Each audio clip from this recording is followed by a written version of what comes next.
नमस्कार, स्वागत है आपका सुनो कहानी में। आप सुन रहे हैं जेन ऑस्टिन के द्वारा लिखित उपन्यास प्राइड एंड प्रेजुडिस का हिंदी रूपांतरण, और इसे आवाज दी है मृत्युंजय मिश्रा ने।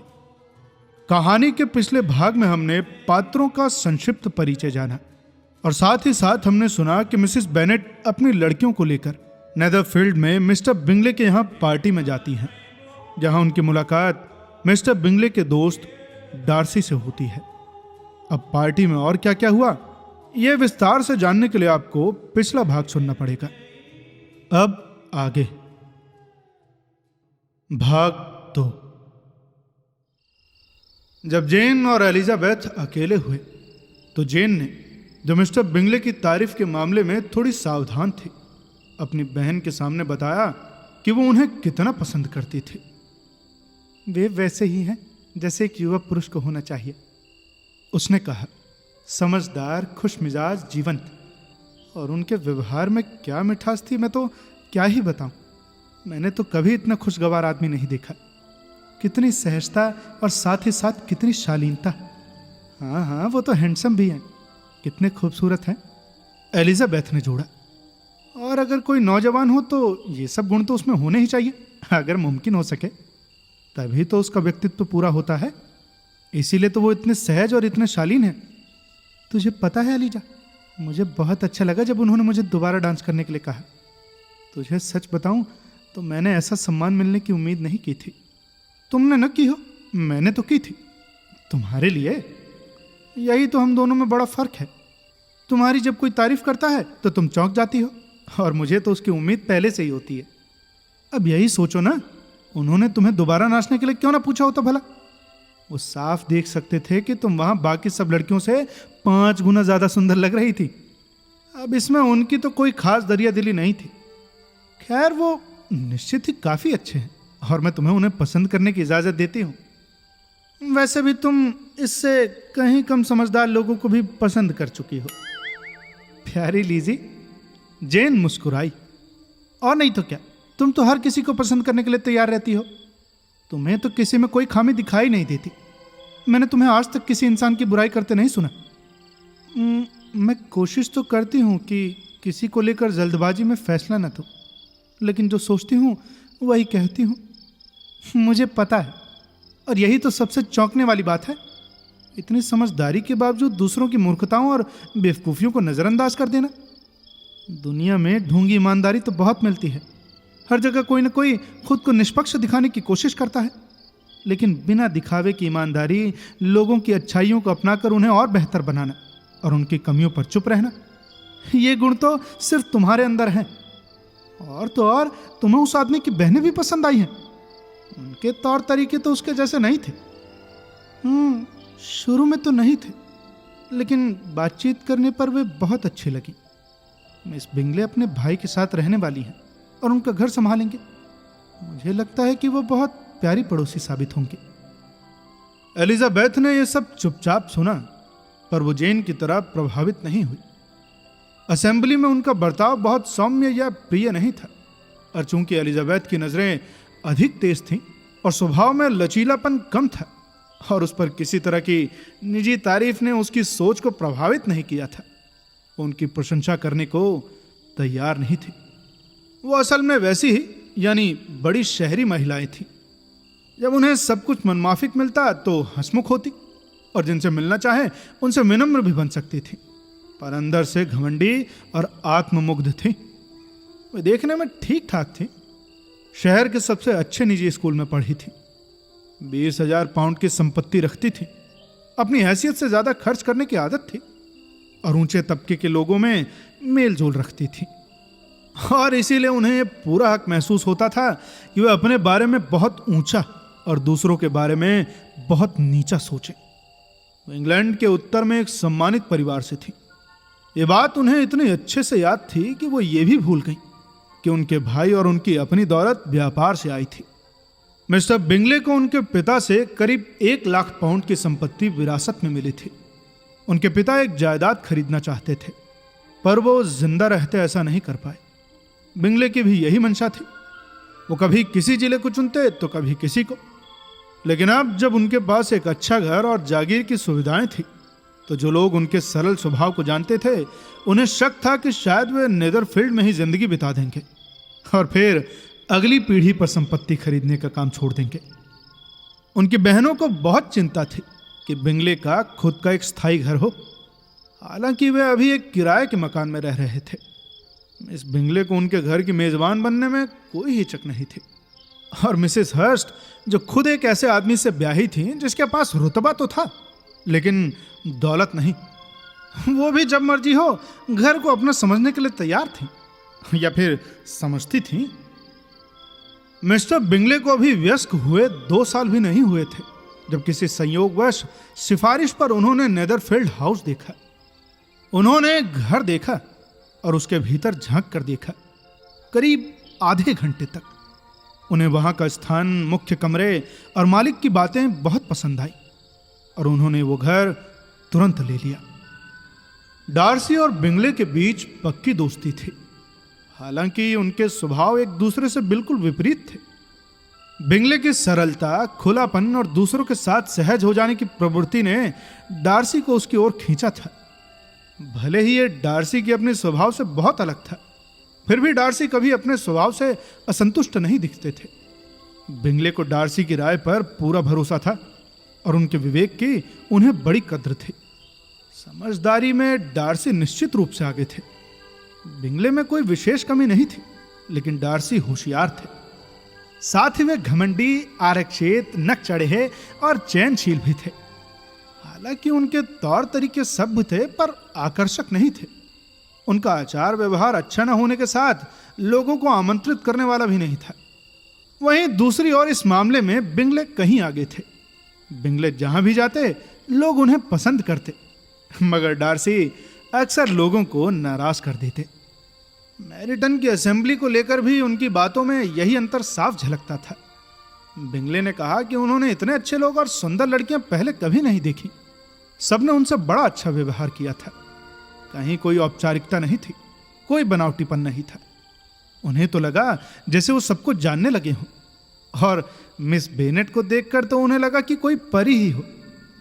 वहीं दूसरी ओर डार्सी ने कहा कि वहां की भीड़ में न तो सुंदरता ही थी न शालीनता। किसी में उनकी जरा सी भी रुचि नहीं जागी, न ही किसी ने उनसे कोई खास व्यवहार किया। उन्होंने माना कि मिस बेनेट सुंदर थीं, पर वो ज्यादा मुस्कुराती हैं।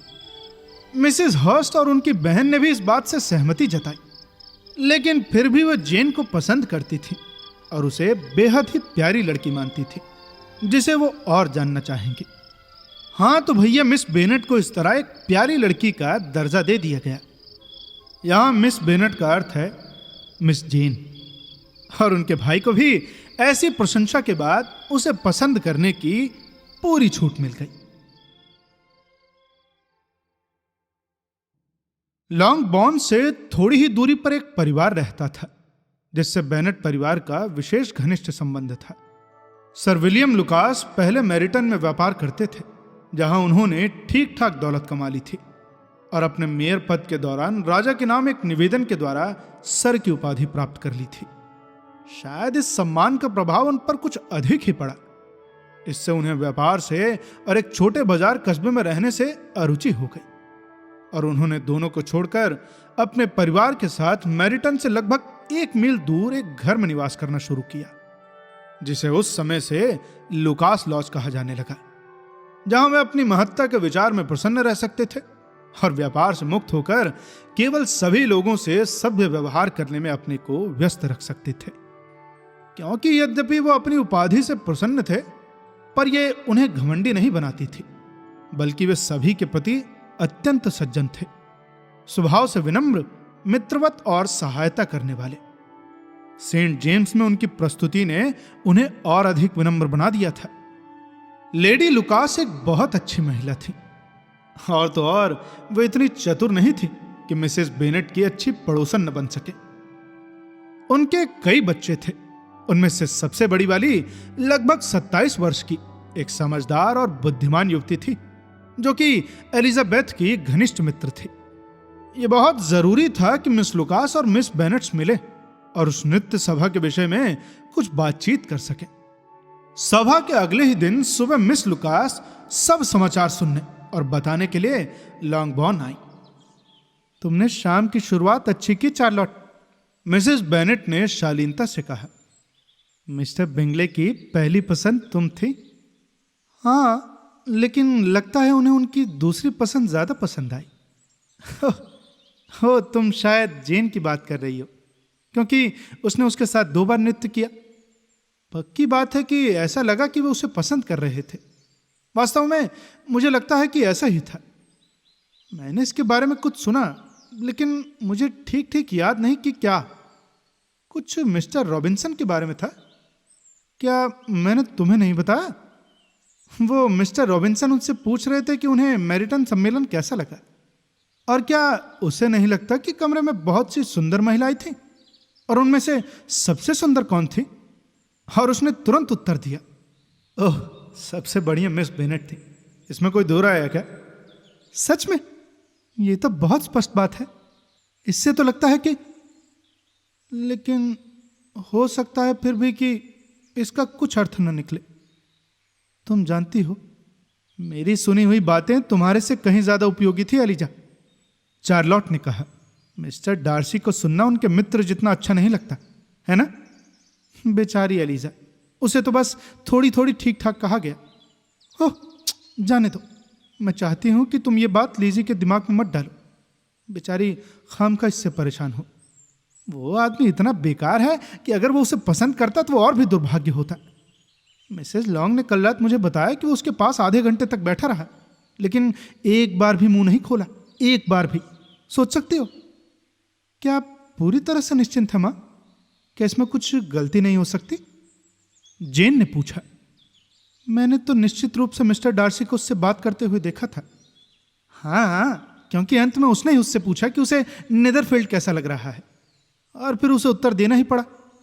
लेकिन उसने कहा कि जब उससे बात की गई तो वो बहुत नाराज लग रहा था। मिस बिंगले ने मुझसे कहा था मां, जेन बोली। वो बहुत अधिक नहीं बोलते, खासकर जब वो किसी को जानते ना हो ढंग से। एक बार जब वो उन्हें जान लेते हैं तो वो उनसे बहुत मिलनसार होते हैं।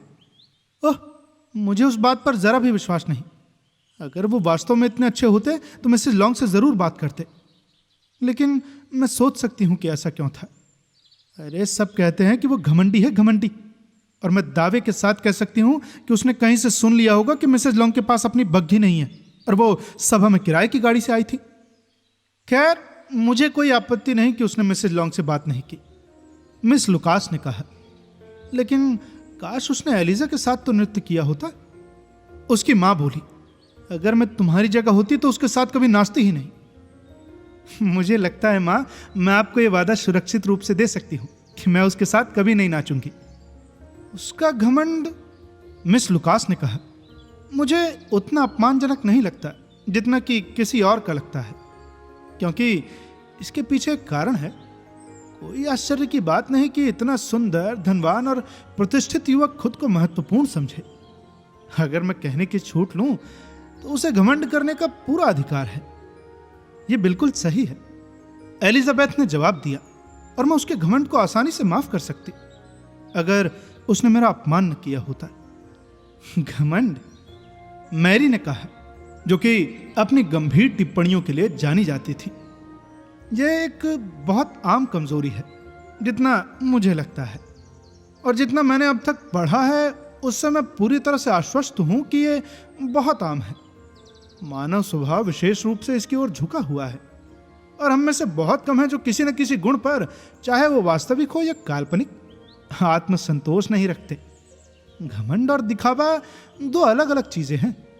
हालांकि अक्सर इन शब्दों को समान अर्थ में प्रयोग किया जाता है। कोई व्यक्ति घमंडी हो सकता है, वो भी बिना दिखावटी हुए।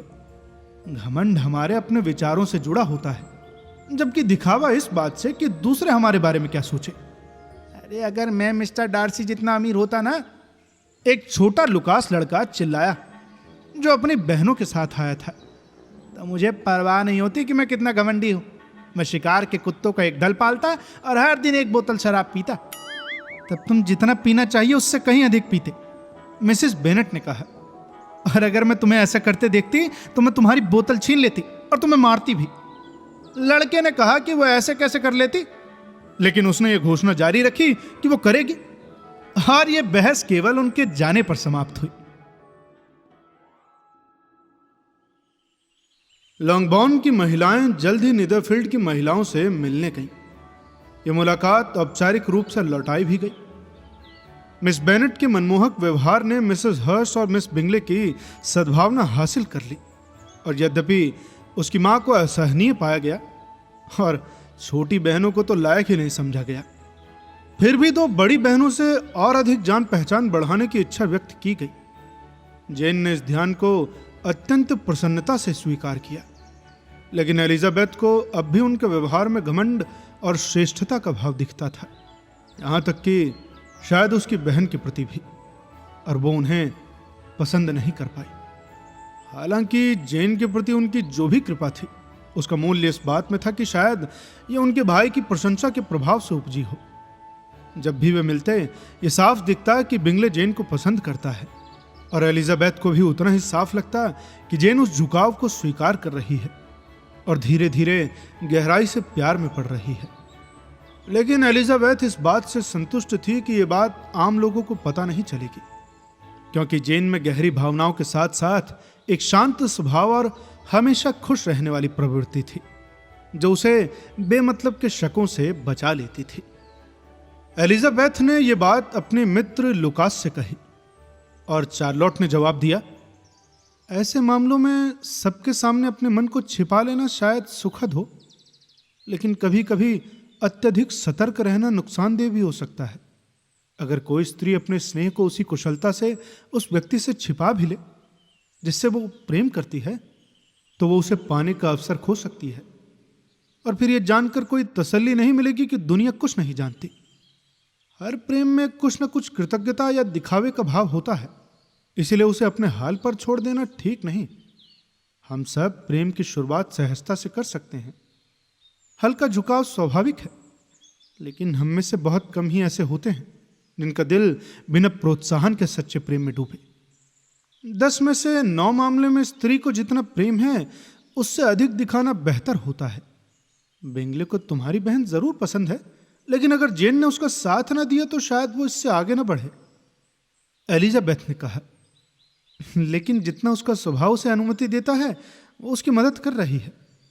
अगर मैं उसके झुकाव को देख सकती हूं तो वो भी तो कोई मूर्ख नहीं है कि उसे समझ ना पाए। लेकिन याद रखो एलिजा, वो जेन के स्वभाव को तुम्हारी तरह नहीं जानता। पर चार्लोट, अगर कोई स्त्री किसी पुरुष को पसंद करती है और उसे छिपाने की कोशिश नहीं करती, तो वो तो समझ ही जाएगा। शायद समझे अगर वो उसे पर्याप्त समय तक देख सके। लेकिन बिंगले और जेन की मुलाकातें बहुत बार नहीं होती, और जब भी होती हैं बड़े समूह में होती हैं। हर समय तो बात नहीं हो पाती ना, इसलिए जेन को हर उस क्षण का लाभ उठाना चाहिए जब तक वो उसका ध्यान पा सके। जब वो पूरी तरह उसे पाले, तब तो जितना चाहे प्रेम कर सकती है। तुम्हारी योजना बढ़िया है, एलिजाबेथ ने कहा, जब एक अच्छा विवाह लक्ष्य हो। और फिर अगर मैं भी कोई अमीर पति या किसी भी तरह का पति पाना चाहती, तो शायद मैं भी यही करती। लेकिन जेन के भाव ऐसे नहीं है, वो जानबूझकर कुछ नहीं कर रही। अभी तक तो वो अपने ही झुकाव की गहराई और औचित्य को लेकर निश्चिंत नहीं है। उसे जान पहचान हुए सिर्फ 15 दिन हुए हैं। उसने मैरिटन में उससे 4 नृत्य किए। एक सुबह उसके घर गई और उसके बाद 4 बार किसी समूह में साथ खाना खाया। अब भला ये किसी के चरित्र को जानने के लिए पर्याप्त थोड़ी है। जैसा कि तुम बता रही हो वैसा नहीं है। अगर सिर्फ साथ खाना खाया होता तो वो सिर्फ ये जान पाती कि उसे भूख कितनी लगती है। लेकिन तुम भूल रही हो कि 4 शामें भी साथ में बिता चुकी है, और 4 शामें मेरी प्यारी बहुत कुछ कर सकती हैं। हाँ, उन 4 शामों में बस ये पता चला कि उन्हें विंग द वन खेल कॉमर्स से ज्यादा पसंद है, पर बाकी किसी विशेष गुण का खुलासा शायद नहीं हुआ। खैर, चार्लोट बोली, मैं पूरे दिल से जेन की सफलता की कामना करती हूं, और अगर वो कल ही उससे विवाह कर ले तो मुझे पूरा यकीन है कि वो उतनी ही खुश रहेगी जितना कि 1 साल तक उसके स्वभाव को जानकर हो सकती है। विवाह में खुशी पूरी तरह भाग्य की बात है। चाहे एक दूसरे के स्वभाव कितने ही अच्छे क्यों न लगे, इससे कोई फर्क नहीं पड़ता। आगे चलकर उनमें इतना फर्क आ ही जाता है कि कुछ न कुछ कष्ट तो होता ही है। और इसीलिए बेहतर है कि हम जिसके साथ जीवन बिताने वाले हैं उसकी कमियों को जितना कम जाने उतना अच्छा। अब तुम मुझे हंसा रही हो चार्लोट, लेकिन यह बात सच नहीं है। तुम खुद भी ऐसा कभी नहीं करोगी। इधर एलिजाबेथ जेन और बिंगले की तरफ बिंगले के आकर्षण को देखकर व्यस्त थी और उसे जरा भी अंदाजा नहीं था कि वो खुद बिंगले के दोस्त की नजर में दिलचस्पी का विषय बनती जा रही है। मिस्टर डार्सी ने पहले उसे शायद ही सुंदर माना था। उसने नृत्य में उसकी ओर बिना किसी प्रशंसा के देखा था और अगली बार जब मिले तो केवल आलोचना के लिए देखा। लेकिन जैसे ही उसने ये तय किया कि एलिजाबेथ के चेहरे में कोई विशेषता नहीं है, उसे उसके गहरे आंखों की अभिव्यक्ति में असाधारण बुद्धिमत्ता दिखने लगी। इस खोज के बाद कुछ और कष्टदायक एहसास हुए कि हालांकि उसने उसके शरीर की बनावट में कई त्रुटियां निकाली थी, फिर भी वो स्वीकार करने को मजबूर था कि उसका व्यक्तित्व हल्का और आकर्षक है। और हालांकि उसने ये कहा था कि उसके व्यवहार में उच्च वर्ग जैसी कोई बात नहीं है, फिर भी उसकी सहज चंचलता ने उसे मोह लिया। एलिजाबेथ को इसका बिल्कुल भी आभास नहीं था। उसके लिए वो केवल एक आदमी था, वही आदमी जिसने उसे डांस के लायक नहीं समझा था। अब वो एलिजाबेथ को अधिक जानने की इच्छा करने लगा और एक कदम बढ़ाते हुए उसकी दूसरों से की गई बातों पर ध्यान देने लगा। उसका ऐसा करना एलिजाबेथ की नजरों में आ गया। यह सारी घटना हुई विलियम लुकास के यहां, जहां पे एक सभा रखी गई थी। मिस्टर डार्सी का क्या मतलब है? उसने चार्लोट से कहा कि वो मेरी और कर्नल फास्टर की बातों को सुन रहे हैं। अब इसका जवाब तो सिर्फ मिस्टर डार्सी ही दे सकते हैं, चार्लोट ने कहा। लेकिन अगर मैंने उन्हें फिर ऐसा करते देखा ना तो मैं उसे बता दूंगी कि मैं देख रही हूं। उसकी आंखें व्यंग से भरी हैं और अगर मैंने सख्त रवैया नहीं अपनाया तो मुझे उससे जल्द ही डर लगने लगेगा। थोड़ी ही देर बाद जब मिस्टर डार्सी उनके पास बिना कुछ कहे पहुंचे तो मिस लुकास ने एलिजाबेथ को चुनौती दी कि वो उनसे इस बारे में बात करे, जिससे एलिजाबेथ ने तुरंत कह दिया, क्या आपको नहीं लगा मिस्टर डार्सी कि मैंने कुछ ज्यादा ही बोल दिया? वो जब मैं कर्नल फास्टर को मैरिटन में एक बॉल करवाने के लिए छेड़ रही थी। आप काफी ज्यादा जोश में थी, पर फिर यह एक ऐसा विषय है कि एक स्त्री जोश में आ ही जाती है। आप हम पर कटाक्ष कर रहे हैं। अरे अब उसका नंबर आने वाला है जिसे छेड़ा जाएगा, मिस लुकास ने कहा। मैं वाद्य यंत्र बजाने जा रही हूँ एलिजा, और तुम्हें पता है इसके बाद क्या होता है? अरे तुम तो अजीब दोस्त हो, हमेशा मुझे सबके सामने गाने बजाने पर मजबूर करती हो। अगर मेरे घमंड ने संगीत की दिशा ली होती ना तो तुम बेशकीमती होती, पर ऐसा नहीं है। और मैं वाकई किसी ऐसे समूह के सामने नहीं बैठना चाहती जिन्होंने बेहतरीन गान संगीत सुना हो।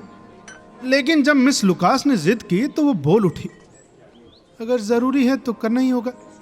और मिस्टर डार्सी की ओर देखते हुए बोली, एक पुरानी कहावत है जो यहां सबको पता ही होगी, दलिया को ठंडा करने के लिए अपनी सांस बचा कर रखो, और मैं अपनी सांस गाने के लिए बचा कर रखूंगी। हाँ तो भैया उसने गाया। उसका प्रदर्शन अच्छा था पर बहुत सुखद नहीं था। एक दो गीतों के बाद और जब लोग उससे फिर से गाने का आग्रह करने ही वाले थे, उसकी बहन मैरी तुरंत मंच पर आ गई। और चूंकि वो परिवार की अकेली साधारण दिखने वाली थी, इसी वजह से उसने ज्ञान और कलाओं के क्षेत्र में काफी मेहनत की थी और हमेशा दिखावे की जल्दी में रहती थी। मैरी में न तो प्रतिभा थी न स्वाद, और यद्यपि उसकी मेहनत ने उसे सिखा दिया था कि उसमें एक दिखावटी और अहंकारी रवैया भी भर गया था। एलिजाबेथ का सरल और सहज अंदाज अधिक पसंद आया था, जबकि उसने मैरी से आधा भी अच्छा नहीं गाया था। मैरी एक लंबे कॉन्सर्टों के बाद अपनी बहनों के अनुरोध पर स्कॉटिश और आयरिश धुनें गाने लगी, जिससे कुछ लुकास परिवार के सदस्य और 2-3 सैनिक भी डांस में शामिल हो गए। मिस्टर डार्सी ये सब देखकर चुपचाप खड़े थे, इस तरह की शाम बिताने के तरीके से नाराज होकर और खुद के विचारों में इतने डूबे हुए थे कि उन्हें यह भी महसूस नहीं हुआ कि सर विलियम उनके पास खड़े हैं, जब तक कि उन्होंने कोई बात शुरू न की। कितना सुंदर मनोरंजन है ना मिस्टर डार्सी। मुझे तो लगता है कि यह सभ्य समाज के पहले शिष्टाचारों में से एक है। बिल्कुल सर, और साथ साथ ये लाभ भी है ये कम सभ्य समाजों में भी प्रचलित है, हर जंगली भी नाच सकता है। सर विलियम ने केवल मुस्कुरा दिया। आपके मित्र तो बहुत अच्छा नाचते हैं भाई, उन्होंने थोड़ी देर बाद कहा, जब बिंगले ने समूह में शामिल होकर नृत्य शुरू किया। और मुझे संदेह नहीं है कि आप भी इसमें पारंगत होंगे, क्या मिस्टर डार्सी? आपने मुझे मैरिटन में नाचते देखा था। हाँ, बिल्कुल देखा, और उस दृश्य से काफी आनंद भी मिला भाई। क्या आप अक्सर सेंट जेम्स में नाचते हैं? कभी नहीं सर। क्या आपको नहीं लगता कि ये इस स्थान के लिए एक अच्छा सम्मान होगा? सर देखिए, ये एक ऐसा सम्मान है जो मैं किसी स्थान को नहीं देता, अगर उससे बच सकूं। मुझे कभी शहर में बसने का विचार आया था। मुझे ऊंचे समाज से प्रेम है, लेकिन मुझे पूरी तरह भरोसा नहीं था कि लंदन की हवा लेडी लुकास को सूट करेगी। उन्होंने उत्तर की उम्मीद में विराम लिया, पर डार्सी ने कोई जवाब नहीं दिया। उसी समय एलिजाबेथ की ओर बढ़ते हुए उन्होंने एक बहादुरी का प्रदर्शन करने की सोची और बोले, मिस एलिजा, आप नाच क्यों नहीं रही? मिस्टर डार्सी, मुझे इस सुंदर युवती को आपके सामने प्रस्तुत करने दीजिए। ऐसी सुंदरता के सामने आप नाचने से इनकार नहीं कर सकते। और उनका हाथ पकड़ते हुए उन्होंने मिस्टर डार्सी की ओर बढ़ाया, जो कि हैरान तो हुए लेकिन इनकार करने को तैयार नहीं थे। लेकिन तभी एलिजाबेथ ने तुरंत अपना हाथ खींच लिया और कुछ झिझक के साथ कहा, नहीं, सच कहूं तो सर, मेरी नाचने की बिल्कुल इच्छा नहीं है। कृपया ये न समझे कि मैं किसी साथी की तलाश में आपकी ओर आई हूं। मिस्टर डार्सी ने गंभीर शिष्टता से नाचने का प्रस्ताव किया, पर व्यर्थ। एलिजाबेथ दृढ़ थी और सर विलियम भी उसे अपने प्रयासों से मना नहीं पाए। आप इतनी अच्छी डांसर हैं मिस एलिजा, मुझे नाचते देखने से वंचित रखना निर्दयता है। और हालांकि ये सज्जन आमतौर पर नाचना पसंद नहीं करते, फिर भी हमें खुश रखने के लिए शायद ही कोई आपत्ति करेंगे। हाँ, अरे मिस्टर डार्सी तो बहुत विनम्र है। एलिजाबेथ मुस्कुराई। बिल्कुल हैं, लेकिन इतने अच्छे प्रलोभन को देखते हुए हम उनके सौजन्य पर आश्चर्य नहीं कर सकते। भला कौन ऐसे साथी को मना करेगा भाई? एलिजाबेथ ने कुटिलता से देखा और चली गई। उसके प्रतिरोध ने उसे इस सज्जन के साथ कोई नुकसान नहीं पहुंचाया था। वो सिर्फ अपने आत्म संतोष के बारे में सोच रहा था। जब मिस बिंगले ने उसका अभिवादन किया, मैं आपके विचार का विषय समझ सकती हूँ। मुझे नहीं लगता। आप ये सोच रहे होंगे कि कितनी उबाऊ और शोरगुल वाली महफिल है। ऐसी जगह शामें बिताना कितना असहनीय होगा। और मैं भी आपसे पूरी तरह सहमत हूं। ये फीकापन और ये शोरगुल, ये शून्यता, फिर इन लोगों का अपने आप को महत्वपूर्ण समझना। आपकी इस पर क्या टिप्पणी है? क्या मैं सुन सकती हूं? आप पूरी तरह गलत सोच रही है। मैं आपको यकीन दिलाता हूं कि मेरा मन इससे अधिक सुखद विचार में व्यस्त था। मैं तो सोच रहा था कि एक सुंदर स्त्री के चेहरे में सुंदर आंखों की जोड़ी कितनी प्रसन्नता दे सकती है। मिस बिंगले ने तुरंत उसकी ओर देखा और पूछा कि भला वो कौन महिला है जिसने ऐसे विचारों को जन्म दिया। मिस्टर डार्सी ने बिना हिचकिचाहट कहा, miss Elizabeth Bennet. Miss Elizabeth? Miss Bingley ने दोहराया। भाई, मुझे तो बड़ा आश्चर्य है। वो कब से तुम्हारी प्रिय हो गई? और कृपया मुझे बताइए कि मैं कब तुम्हारी खुशी की कामना करूं। ठीक यही सवाल मुझे आपकी ओर से अपेक्षित था। महिलाओं की कल्पना बहुत तेज होती है। वो प्रशंसा से प्रेम तक और प्रेम से शादी तक एक ही पल में पहुंच जाती है। मुझे पता था कि आप मुझे बधाई देने वाली हैं। नहीं, अगर आप सीरियस हैं तो बताइए। मैं इस बात को पक्का मान लूंगी और फिर आपको एक बहुत प्यारी सास मिलेगी और निश्चित रूप से वो हमेशा पेम्बरली में आपके साथ रहेगी। डार्सी ने उसकी बातों को पूरी उपेक्षा से सुना, जबकि वो इस तरह से अपनी चतुराई से खुद का मनोरंजन कर रही थी। और क्योंकि उसका शांत व्यवहार यह स्पष्ट कर गया कि मामला अभी सुरक्षित है, उसकी व्यंग्य बुद्धि बहुत देर तक चलती रही। अब आगे की कहानी जानने के लिए आपको इंतजार करना होगा अगले भाग का। और यदि आप इंतजार नहीं करना चाहते तो जुड़िए हमारे मेंबरशिप प्लान से, जो कि 3 चाय की ग्लास से भी ज्यादा सस्ती है। तो जल्द ही मिलते हैं आपसे इसके अगले भाग के साथ। तब तक के लिए सुनते रहिए सुनो कहानी की अन्य कहानियां और अपना ख्याल रखिए। धन्यवाद।